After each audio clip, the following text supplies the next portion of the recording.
Hey,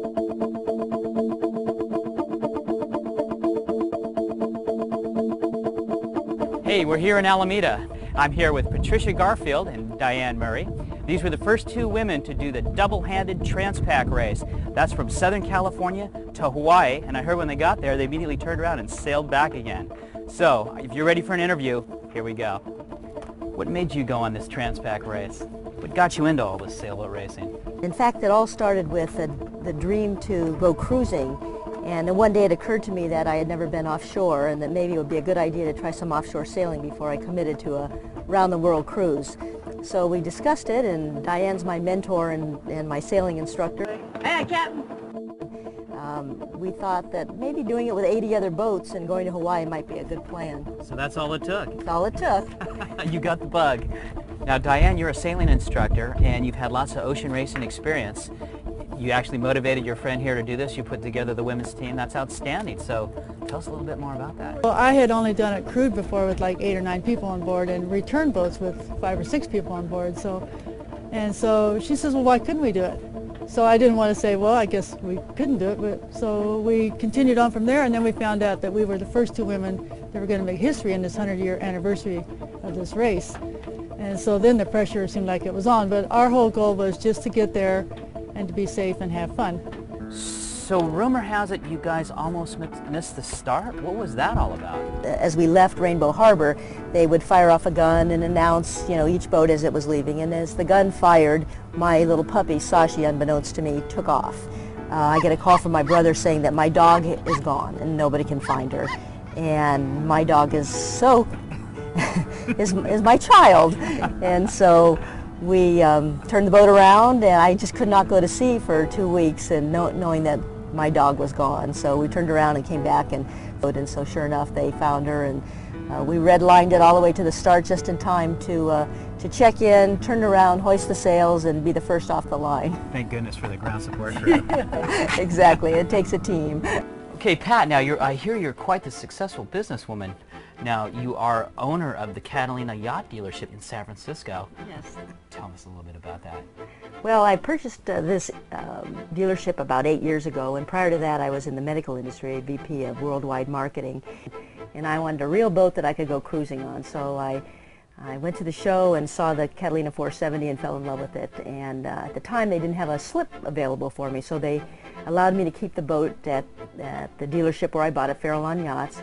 And so a couple of nights a week, because it was a new boat and it was something fun, I would come down, stay the night on the boat. And in the morning I'd get up and I'd put my little suit on and my little cotton shirt and high heels and nylons, and I'd get off the boat, and all around me would be salespeople with nice tans, bright-eyed. They'd be in their play clothes and didn't look like they had any stress like I did going off to work at early in the morning. And every day that this happened, it made me feel more and more like I ought to be doing something different. So I went to the owner of Farallone Yachts and said, have you ever thought about selling your business? And he said, you caught me on a good day.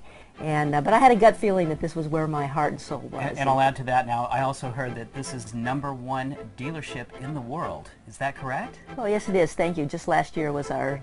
Congratulations to you. Thank you. Okay, so 6,000 miles total round trip here. And what do we have? We have 28 days at sea, is that right? That's an incredible journey. It was, we had our shakedown to prepare ourselves for the Transpac was from here to Long Beach, and then we did the race Long Beach to Honolulu, and then we sailed around the islands a bit, and then we had 17 days coming back to San Francisco, and we're still speaking. Well, better friends than ever. Better friends than ever. So Pat and Diane, I've sailed to Hawaii a number of times, 9 times to be exact, on several different boats, and gosh, look at all the creature comforts here.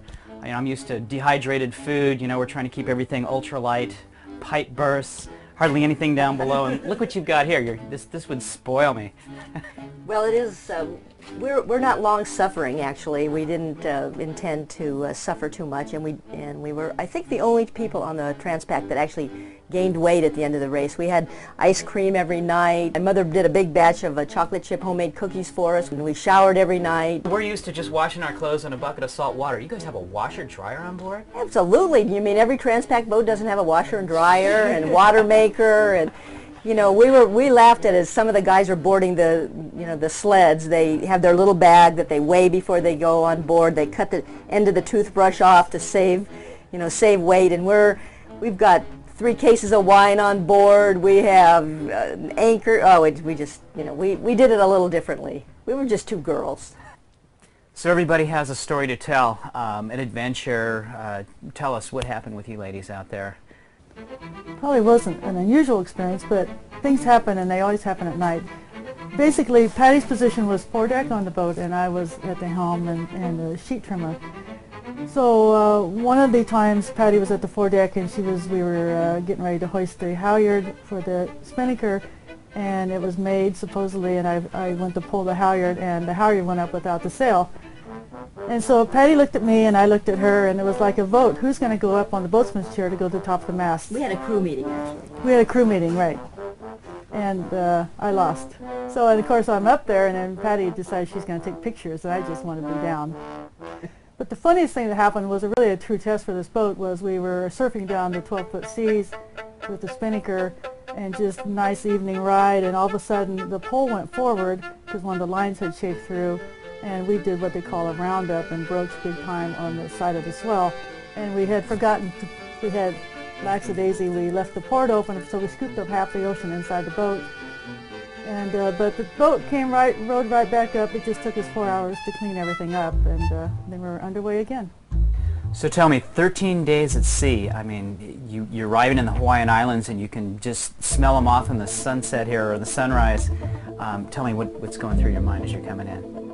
Well, it was bittersweet because I really didn't want it to finish, but at the same time it was just a feeling that you can't express because we had worked so hard at getting the boat ready and sailing there and knew that we made it.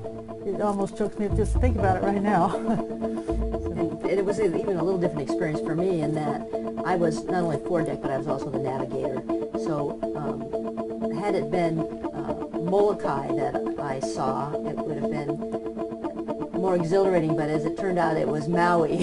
So I was just a little off in my navigation, just a slight bit, not that much. Doesn't sound that bad.